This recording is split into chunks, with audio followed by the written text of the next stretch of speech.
Welcome to the audio recording of Toxic Blood, One Path to Recovery from Childhood Trauma and Familial Abuse. I am Sydney Eileen. This is my story and my right to tell it. Chapter 18, A Better Future. One of the things I grew up hearing constantly was, we want all of you kids to have a better future and higher standard of living than we did. It was one of many philosophies mother and father espoused, which made them sound like good parents. Yet whenever the best interests of their children came into conflict with their own selfish desires, they always had some ready excuse to justify acting on their own behalf, even if it caused their children harm.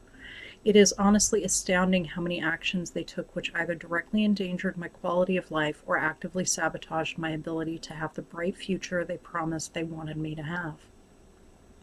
Even before I was born, Father's selfish unwillingness to use a condom and Mother's acquiescence to his desires created 3 children they literally could not afford to feed or take to a doctor.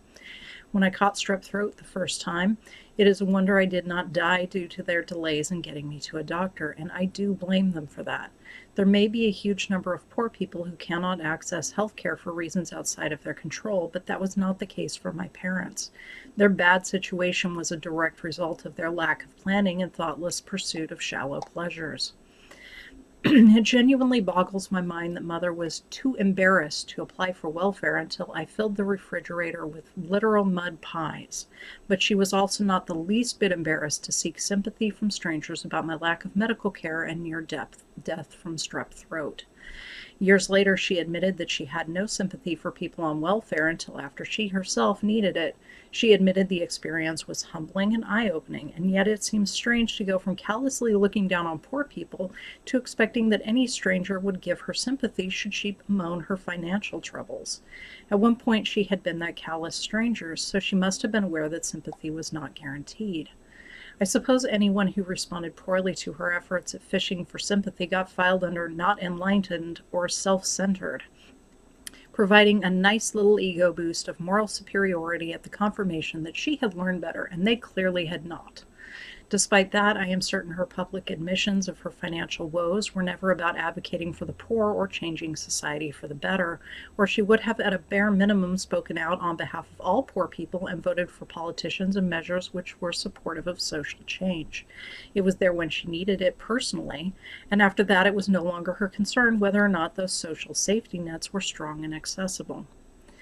I was almost never supervised at home as a small child, to the point that I have precious few memories of interacting with my parents outside of special occasions and bedtime. I do not remember playing with Mother. I remember rarely playing with Father before I was old enough to be in school, and never after that. I am certain they must have read to me at some point, but it happened so infrequently and stopped when I was so young that I do not remember being read to, not even once. Instead, I remember always being able to read to myself, and in 2nd grade I was baffled that other kids could barely remember the alphabet. I even remember giving myself baths when I could not have been more than 5 years old, and it was entirely on me to take care of my own daily personal hygiene before I was in kindergarten. Only bubble baths required the participation of Mother, and that was solely to dispense the bath soap because she did not trust me to use a reasonable amount on my own. Once the soap was dispensed, I gave myself my bath as usual. When the public school noticed my brothers and I might be neglected at home, instead of taking that as a wake-up call that they should be more attentive, Mother and Father went into massive debt to enroll my brothers and I at an abusive private school. To put it into perspective, my parents were willing to risk my death by strep throat because they were broke. Then, a very short time later, they felt it was completely worthwhile to go into massive debt so they could enroll their 3 children in a private school. Neither decision was made based on what was best for me or my brothers. Instead, it was what was best for them. Saving money was debatably more important than saving my life, but it was worth massive amounts of cash to ensure that no one investigated the neglect and abuse Mother and Father doled out at home. I had a second bout of strep throat while enrolled in that private school from hell. That time it took Mother and Father a week to get me into the doctor for antibiotics. That might have been much faster than the previous time, but they still waited far longer than caring or attentive parents would have. Next up was the Great Head Lice incident. It happened shortly after Mother and Father bought their first home. A month or two into my second grade year, I scooched down in my desk so I could scratch the back of my head on the backrest of the chair. My head was maddeningly itchy, and I could apply more pressure with less pain by using the chair instead of my fingernails. The teacher saw that and sent me to the nurse's office, where it was confirmed I had head lice. I had such a bad infestation that I must have contracted the lice months earlier. The back of my head was solid nits hidden under what hair I could still run a brush through. Thanks to parental neglect and the fact that I was solely responsible for my own personal hygiene, neither of my parents had noticed that I had very thick clumps of nits in my hair or how much I was scratching my head. I was ground zero for a massive infection of head lice at the new school because I pretty much took care of myself and tried not to bother my parents with trivial things like an itchy head. When I was sent home from school, I was racked with guilt for the obviously distressing inconvenience it cost Mother to keep me home and treat the lice. I was only 7 years old, and yet I was already aware that Mother's needs were more important than my own. The fact that I needed help and could not take care of it myself caused me a great deal of guilt and anxiety, and I felt like a burden and a failure. The same year, I also ended up with an allergic reaction to a bug bite on the back of my hand. Throughout the week, my hand continued to swell until even my fingers were looking bloated and I could not close my hand into a fist. Mother had given me itch cream on the first day, so that was what I had been using all week as I took care of it entirely by myself. It itched badly enough that I was constantly in the nurse's office for more itch cream, and the nurse could not help but notice that the swelling was continuing to increase. She finally told me not to go back to class, called Mother, and said I was not allowed back at school until I had seen a doctor.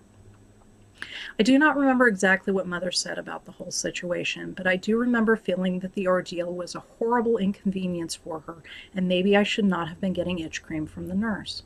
I apologized a lot, but at the same time was relieved to get the bite taken care of. Mother had to leave work early to come get me, drive me to the doctor, and stay home with me for the rest of the day. The real kicker was, all the doctor did was prescribe Benadryl, with the caveat that he could try something more aggressive the next day if that did not reduce the swelling. It worked, so all that Mother and Father needed to do was bother to notice that the swelling was not going down and bother giving me over-the-counter allergy medication to reduce the allergic reaction. The next time I had a bug bite swell like that, I knew what to do, so I took care of it on my own. When I contracted pink eye, my parents did take me to the doctor so I could get medicine to treat it. I was told to use the medicated eye drops twice daily until the infection went away. My understanding of the infection was that if my eyes were bloodshot and had a burning sensation, I still had an infection. What I did not realize due to my very young age was that the eye drops themselves could cause redness, irritation, and burning. So I continued dutifully using the drops until the bottle was nearly empty and had to ask my parents for more. They never bothered to check on the infection and trusted me to take care of it entirely independently, so Mother was shocked and upset with me for still using the medicated eye drops weeks after the infection had cleared up. While Father went out of his way to discourage me from seeing art as anything other than an idle hobby, he also encouraged an interest in STEM sciences. He was very vocal about believing that women were just as intelligent and capable as men, and he insisted that the scientists needed more women working in them. However, those declarations were hollow gestures with no real follow-through or tangible support of my academic endeavors. In 6th grade, I grew weary of math class always being a repeat of the previous year's math. The class spent the first month doing basic addition and subtraction as though we were all still in the 1st grade. I flipped through the math textbook and saw that there was new material starting about halfway through, but feared that, like the previous year, the class would not make it that far before the school year was over. Somehow I got the idea that if I finished all the work in the book, the school would give me something genuinely new to do, like real geometry or algebra. So over the course of about 3 weeks, I did all the exercises in the book to prove that I had read and understood every chapter, and I turned in my body of work to my teacher. I got a pained, sad look of simultaneous pride and pity, and for the rest of the year, the teacher gave me photocopied handouts which covered exactly the same remedial material the other students were doing. Mother and Father saw me doing all the work in that book. I told them why I was doing it, but I do not remember any notable responses from either of them. I told them what happened when I turned in my body of work and about my disappointment at the repetitive work packets. Mother and father felt bad, but they were sure I would be more challenged when I was in junior high and had access to more advanced material. I would just have to be patient. There were a couple boys in my school who had been put forward a grade, and I wondered aloud why I could not do the same, but my words fell on deaf ears. Advocating for me in any way, shape, or form would have required initiative and work on their parts, and they simply could not be bothered. They were too busy with their own problems. They refused to advocate with the school and offered no enrichment at home. I was not even remotely the priority they claimed I was. It was all on me and whatever circumstances life threw at me. School was slightly better in junior high, but I was still so underwhelmed and bored in my classes that I maintained high grades despite staying home an average of 1 day a week. When I was 15, I finally found a way out. There is a California-only high school equivalency test called the California High School Proficiency Exam, which could be taken as young as 15 and a half years old. The federally recognized GED, by comparison, could not be taken until 17 and a half years old. I wanted to take the test and drop out of high school, so I asked my parents if they would allow it. They agreed if I promised to go to the local junior college and get an associate degree instead. The CHSPE is only recognized in the state of California, so if I ever moved out of state, I would need a higher level degree to be employable. Honestly, looking back on it, I'm not exactly sure why they agreed to let me drop out of high school. It might have been that Mother cared enough to hope I would be less miserable, and this was a solution that caused her minimal inconvenience, made even less inconvenient by the fact that older brother was also starting junior college and likely to help me since we were friends. However, it was a financial obligation for my parents, and they were always reluctant to take on new expenses on my behalf. I was able to get a scholarship that paid for a good portion of my tuition and books for the first 2 years, but they needed to provide for the rest. Other than that, all the responsibility was on me to work out my schedule, get to and from school, and do all my work. Father gave me a basic outline for how applying for college worked and how to sign up for classes, but mostly it was on me to figure out how to navigate college, make sure I found all the books and supplies I needed, and even figure out my transportation to and from school. I leaned heavily on free community orientation events and mostly figured it out on my own. I thought nothing of it at the time because being completely self-reliant was business as usual. I rode the city bus to and from Santa Rosa Junior College almost every day, and even though I was old enough, I should have had a driver's license. I would have rather taken an enjoyable elective when I was still in high school, but I took the driver training elective to save my parents the expense of private driver training. I got my learner's permit as soon as I was legally old enough, and I expected Mother and Father to teach me so I could get my license. Father let me drive roughly 4 blocks down a straight road in our home neighborhood once. Nothing bad happened. I did not even come close to hitting any parked cars. I had no problem safely accelerating or braking. I obeyed the stop signs. I was conscientious about observing my environment. I pulled the car into the driveway without any difficulty and parked it exactly where it was supposed to go. After that one time, all I heard were excuses. Older brother had been able to get his license without any problem, but when it was my turn a scant year later, learning to drive was suddenly not possible. At first, the most common excuse was that Mother and Father were too busy, but that quickly turned into the cars need unessential repairs and we would get a fix-it ticket if you used it for your driver's test. The declared impossibility of using either of their cars for the test was their justification for not teaching me how to drive because it related to unavoidable circumstances instead of blatant selfishness. For years, I kept renewing my learner's permit in the hope that my parents would get one of the cars fixed and finally teach me how to drive, but that never happened. I was not expecting to use their cars to get myself to and from school. The only reason my parents owned 2 cars was that they each needed a car to get to and from work every day. I was not expecting them to buy me a car because they were reluctant to spend any money on me at all. I just wanted a driver's license so that I had it if I needed it, and with the expectation that at some point in the future I would buy myself a car. When younger brother was 16, older friends from his drunken parties helped him get his license almost immediately. This inspired me to ask for help from friends in junior college, one of whom agreed but never followed through by teaching me. I was 19 when I finally got my driver's license, 4 years after taking my driver's education class and getting my first learner's permit. When Diana's mother found out I did not have one yet, she was appalled. Mother and Father had egregiously failed me. Older brother's girlfriend's mother had to step in and teach me how to drive, let me practice, and even let me use her car to take the test. And at the time, she did not even like me. My parents were all glowing praise that an older woman, who was essentially a stranger, had bothered to do what they were clearly never going to do. They seemed incapable of recognizing that they should have been beyond embarrassed. I was not living in an urban area with genuinely efficient public transit, so a driver's license was needed to have any chance to flourish and prosper, but mother and father could not have been less concerned. Accommodating older brother was as much inconvenience as mother and father were willing to experience over driver's licenses. They were perfectly willing to let me fend for myself or never get a license at all. They brushed off the importance of a license by saying the bus system worked fine to get me everywhere I needed to go, but that was not going to be true forever. Buses did not go to where my parents worked, proving that job options would be limited by not having a car. You could not take a bus from our house to the family doctor. If I never had a driver's license, I would never be able to get a car, and I would be restricted to only doing things or having jobs that were within reach of a bus stop on what was arguably a mediocre bus system. As it turned out, the only job I ever had that was convenient for the bus line was the part-time job I had on campus at the junior college where I was going to school.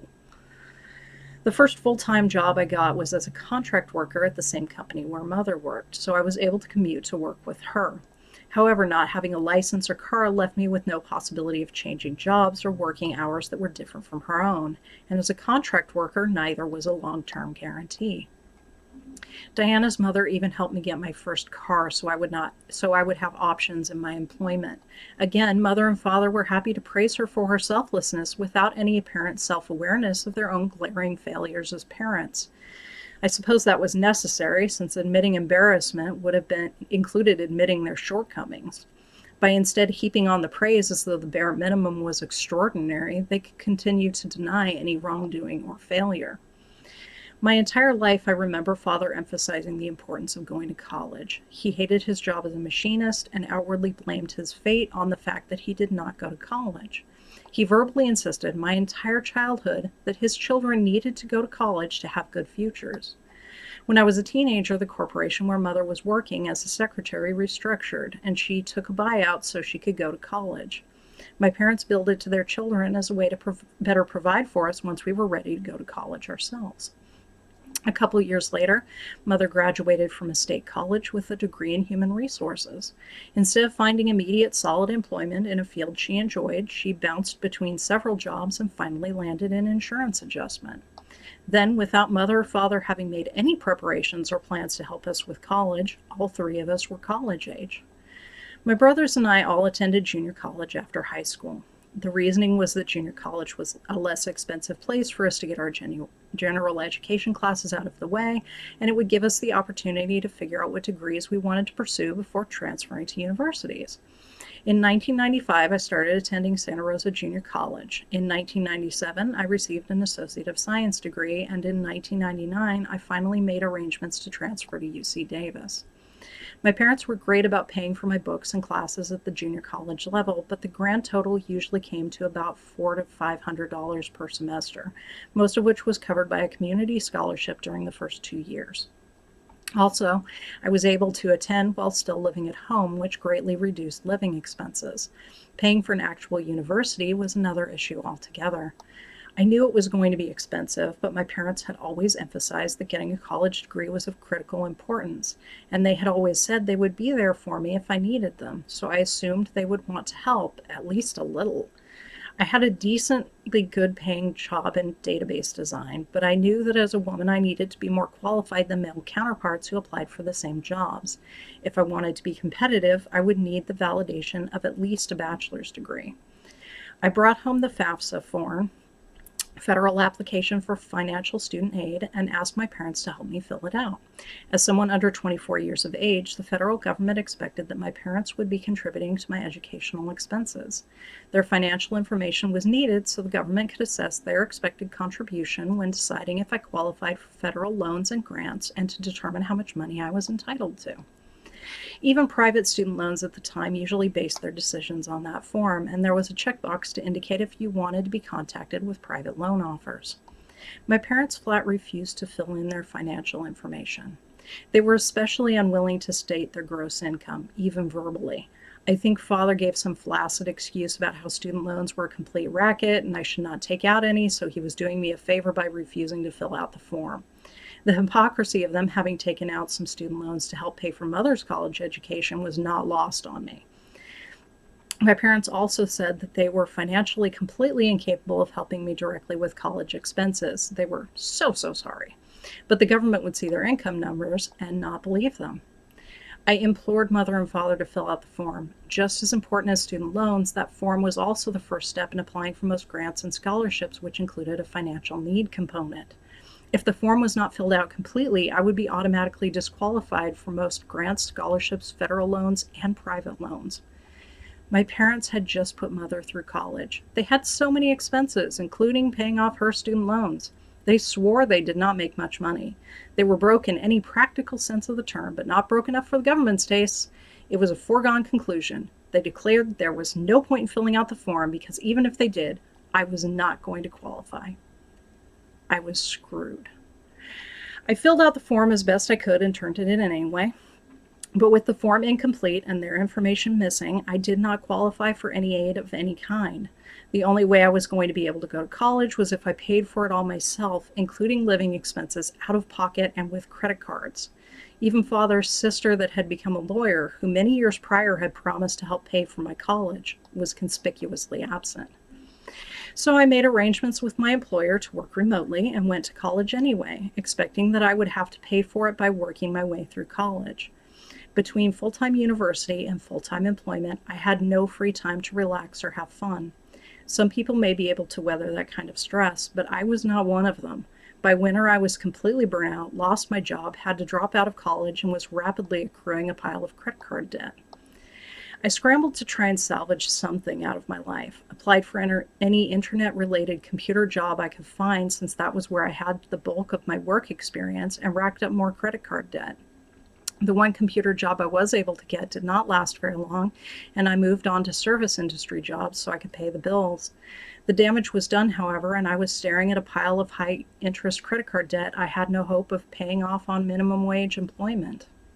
When my parents asked how I was doing, I admitted to them that I was looking into bankruptcy. They had filed for bankruptcy 2 or 3 different times while I was growing up, so they knew the process well.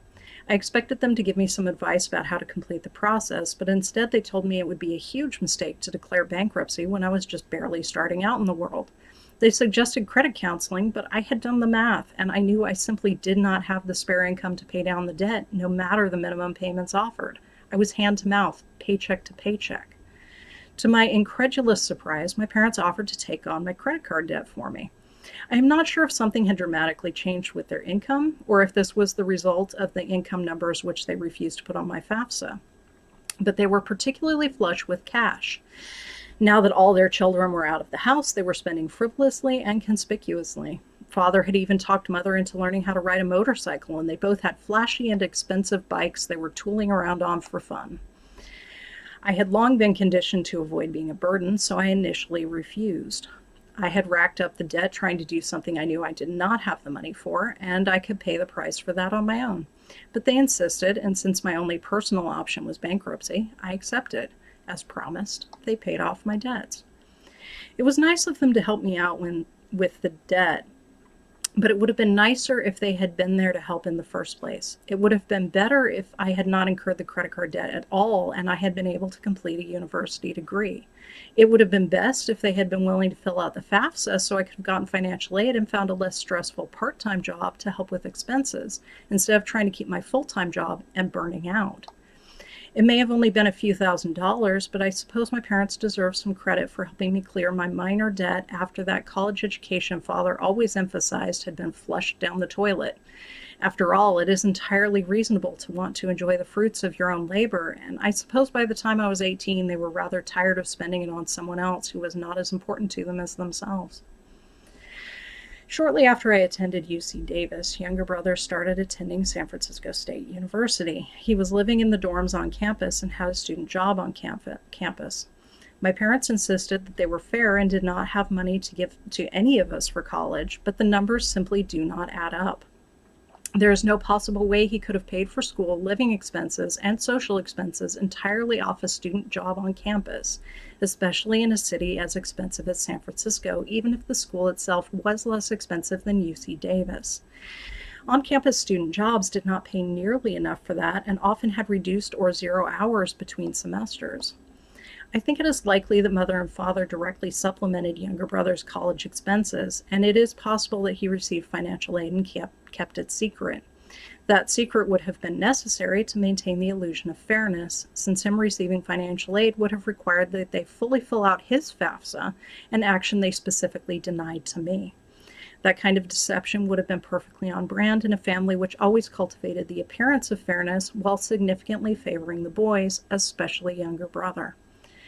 Before any of us were old enough to have jobs, I was always very careful about how I spent my minuscule allowance so I could get some toys and art supplies, and also buy myself school lunches that were not terrifying. That was all I could manage. Somehow, even though younger brother was theoretically receiving the same allowance I was, he was more careful with his money and could afford all the comics and toys he wanted, all the food he wanted, all the alcohol he wanted, and all the outings he wanted. Looking back, each week the comics alone would have cost the entirety of the allowance I received. No, I fully believe that our parents decided that they did not have enough money to help all of us with college while still being able to satisfy their own selfish desires, so they only helped younger brother and then lied about it to avoid conflict. Older brother, well, he attended junior college while our parents were willing to pay for it and then stopped going to college altogether. Like me, he was working in computers doing web design, but he was confident that he did not need a degree to have a good future in that field. Most likely he was correct, because his inability to keep a job in that field for any length of time had far more to do with his personality, mediocre competence, and lack of work ethic than any educational qualifications he did or did not have. My takeaway from all of that was that my parents only genuinely cared about younger brother having a bright future. All of their platitudes about the importance of education and their hopes for my future and older brother's future were just that, empty platitudes. Mother and father were probably making more than enough money to be able to help all of us with college, but had always been absolutely abysmal at managing their finances. Plus, they were tired of spending their money on children they never planned for, so they decided to help just one of us, and younger brother was more important to them than me or older brother. I have no doubt that they refused to fill out my FAFSA primarily so I would not know how much money they were making, so that they could feign caring while denying me the proof that they could help if they wanted to. Even if I ignore all my speculation, it is undeniable that if mother and father were spending money like water only a year after I attempted to attend UC Davis, if they could do that, plus pay off my personal debt, they could have helped me attend college if they wanted to. But self-indulgence and self-gratification were more important to mother and father than setting up their children for the brighter futures we had always been promised.